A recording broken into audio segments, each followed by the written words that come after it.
മാന്യസദസ്സിന് നമസ്കാരം. എൻ്റെ പേര് ആദിത്യൻ എസ്. ബഹുമാനപ്പെട്ട അധ്യാപകരെ, പ്രിയ സഹപാഠികളെ, ഏവർക്കും എൻ്റെ ശിശുദിനാശംസകൾ നേരുന്നു. ഇന്ന് നവംബർ 14 ഭാരതത്തിൽ ശിശുദിനമായി ആഘോഷിക്കുന്നു. കുട്ടികളെ ജീവനതുല്യം സ്നേഹിച്ച ഇന്ത്യയുടെ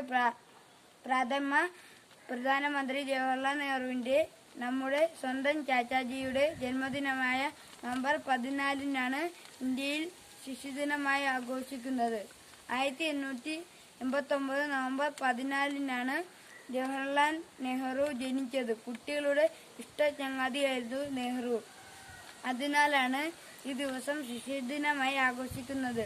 ചാച്ചാജി എന്ന് കേൾക്കുമ്പോൾ വെള്ളം തൊപ്പിയും കുപ്പായത്തിൽ ചുമന്ന റോസാപ്പൂവും ചുണ്ടിൽ ഒരു പുഞ്ചിരിയുമായി നിൽക്കുന്ന രൂപമാണ് നമ്മുടെ മനസ്സിൽ ഓടിയെത്തുന്നത്.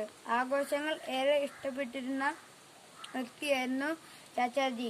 റോസാപ്പൂക്കളെ ഏറെ ഇഷ്ടപ്പെട്ടിരുന്ന അദ്ദേഹം പൂന്തോട്ടത്തിലെ ഇതളുകൾ എന്നാണ് കുട്ടികളെ വിശേഷിപ്പിച്ചത്. കുട്ടികളുടെ വിദ്യാഭ്യാസത്തിനു വേണ്ടി ഒരുപാട് കാര്യങ്ങൾ അദ്ദേഹം ഇന്ത്യയിൽ ചെയ്തിട്ടുണ്ട്.